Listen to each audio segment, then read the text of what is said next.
पण मला असं वाटतं आपल्या सगळ्या लोकांचं गावाच्या विकासाकडे झालेलं अक्षम्य दुर्लक्ष, आणि त्याच्यात आपण केवळ गव्हर्नमेंटला दोष देऊया नको.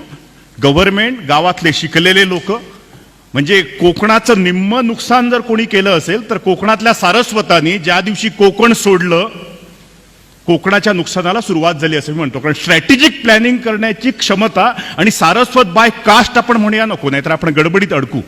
मी जेव्हा सारस्वत शब्द जेव्हा म्हणतोय याचा अर्थ शिकलेले भूमिपुत्र जेव्हा गाव सोडून मुंबईमध्ये जेव्हा जातात तेव्हा गावामध्ये अडाणी लोक राहतात आणि स्ट्रॅटेजिक प्लॅनिंग होत नाही, आणि राजकीय पक्षांना ही खेळणी सांभाळणं खूप सोयीचं पडतं. कारण प्रतिप्रश्न विचारणारा गावात जेव्हा कोण नसतो तेव्हा दर 5 वर्षांनी त्यांना चुना लावणं खूप सोयीचं पडतं. प्रॉब्लेम तिथे आहे. त्याचे मला प्रामाणिकपणे असं वाटतं अक्षम्य झालेलं दुर्लक्ष एक मुद्दा. दुसरा मुद्दा प्रदीप, मला असं वाटतं की जी दुनिया मी टीव्हीवर बघतो आणि जी दुनिया मी जगतोय ह्याच्यामध्ये प्रचंड डिस्पॅरिटी आहे. त्याच्यामुळे मी जे जगतोय ते मला दिसत नाही, आणि जसं मी जगतोय ते मला जर जगणं असह्य होत असेल तर मला असं वाटतं एक सोशल डायलिमा क्रिएट होतो. आणि मला डॉक्टर म्हणून असं वाटतं डिप्रेशनचं एक कारण जर ते असेल जे मी बघतोय ते मी जगू शकत नाही.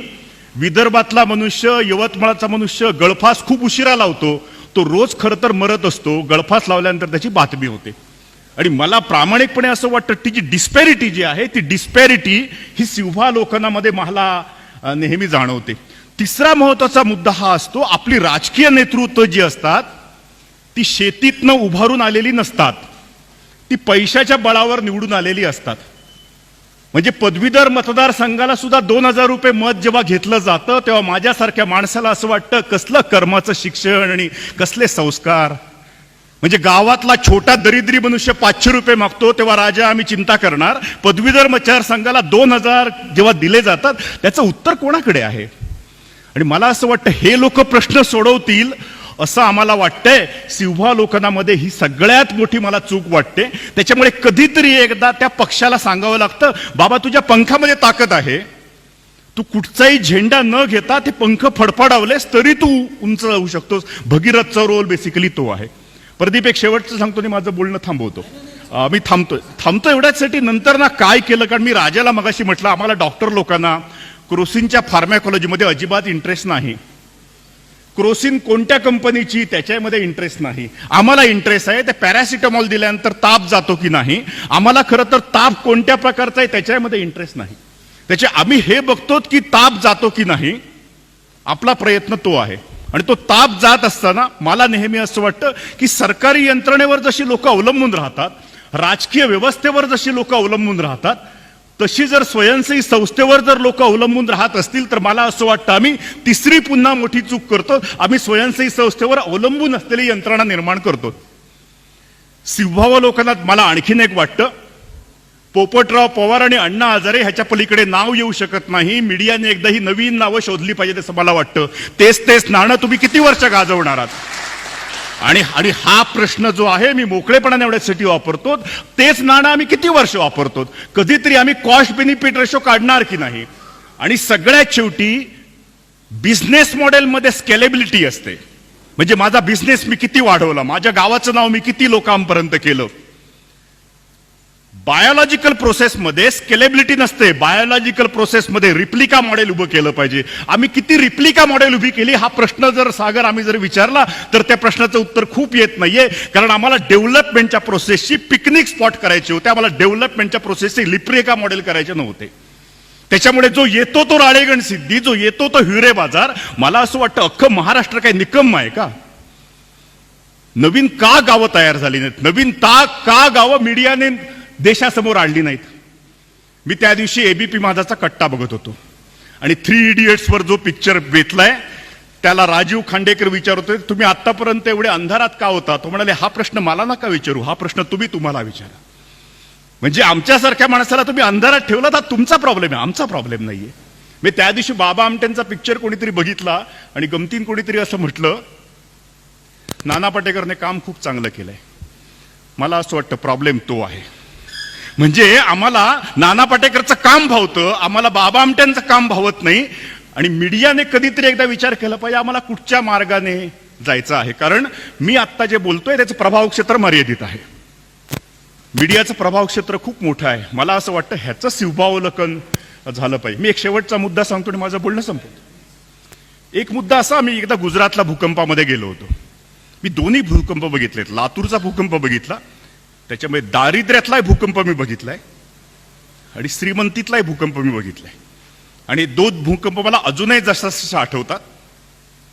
आणि मला गुजरातचा भूकंप आठवतो. एका जिरावाला नावाच्या शेतामध्ये आम्ही होतो आणि तेव्हा त्याने मला सांगितलं होतं, डॉक्टर जब तक हमारे गाय और भैंस जिंदा है, असे किती भूकंप येऊ देत, आमची पचवायची ताकद आहे.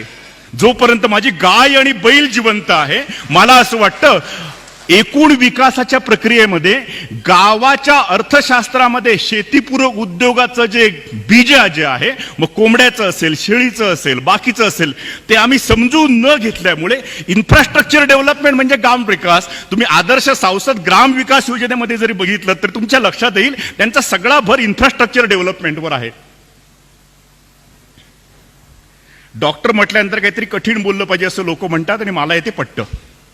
त्याच्यामुळे एक शेवटचं कठीण वाक्य सांगतो आणि माझं बोलणं संपवतो. खरं तर वर्ल्ड बँकेने एकदा आपल्या देशाचं विश्लेषण केलं होतं. इंटरनॅशनल मॉनिटरी फंडचे लोक पंडित नेहरूंना एकदा भेटायला आले होते आणि ते इंटरनॅशनल मॉनिटरी फंडचे लोक असं म्हणाले होते पंडित नेहरूंना, स्वातंत्र्यपूर्व काळामध्ये काय म्हणाले ते खूप लक्षपूर्वक आहे का, सगळ्याची बीजे तिथे आहेत. म्हणजे नेहरूयन मॉडेल की गांधीयन मॉडेल याच्या डिबेटमध्ये आपण जाऊया नको. आणि आडनाव देवधर असल्यामुळे त्या डिबेटमध्ये मी जर पडलो तर सागर पुन्हा आणखीन प्रॉब्लेम मागे लागायचे. त्याच्यामुळे मला असं वाटतं let us have intellectual discussion. World बँकेच्या इंटरनॅशनल मॉनिटरी फंडच्या माणसाने पंडित नेहरूंना असं म्हटलं, भारतासारख्या निसर्गाने समृद्ध देशातील लोकांना गरीब ठेवणं किती कठीण आहे त्याची मला जाणीव आहे. ते वाक्य आहे. आय रिपीट, हे भारतासारख्या निसर्गाने समृद्ध लोकांना पॉलिटिकल लोकांनी गरीब ठेवणं किती कठीण आहे. म्हणजे आम्हाला कधी ना कधीतरी माझं बायोमॅस बँकिंग कोण शिकवणार आहे की नाही, माझ्याकडे काय आहे आणि मी काय विकू शकतो. मी एका गावामध्ये वावडिंग नावाची एक वनस्पती मिळते, आमच्या कोकणामध्ये ती खूप मिळते, ज्याला विडंगारिष्ट म्हणतात, जे कृमीसाठी औषध वापरलं जातं. म्हणजे आमच्या एका गावामध्ये काल मी गेलो होतो, तिथे वावडिंगाची जवळजवळ 70,000 रुपये वावडिंगातनं त्याला मिळतात, जे वन्य झाड आहे. आमच्या एक गाव आहे आसोली नावाचं, त्या गावाची केवळ सुरंगी, ज्याला आपण म्हणतो सुरंगीचा वळेसर, ज्याचं नंतर अत्तर तयार केलं जातं, त्या सुरंगीची उलाढाल आहे 6 कोटीची एका छोट्या गावाची.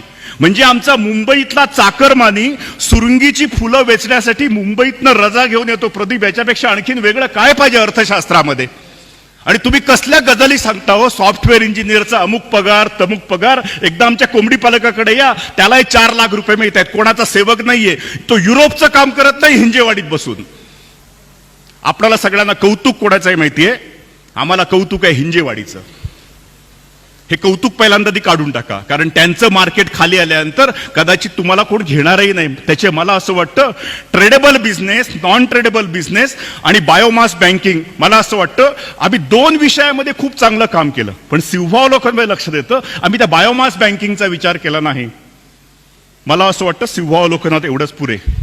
औषध काय दिले ते मी नंतर तुम्हाला सांगतो. धन्यवाद.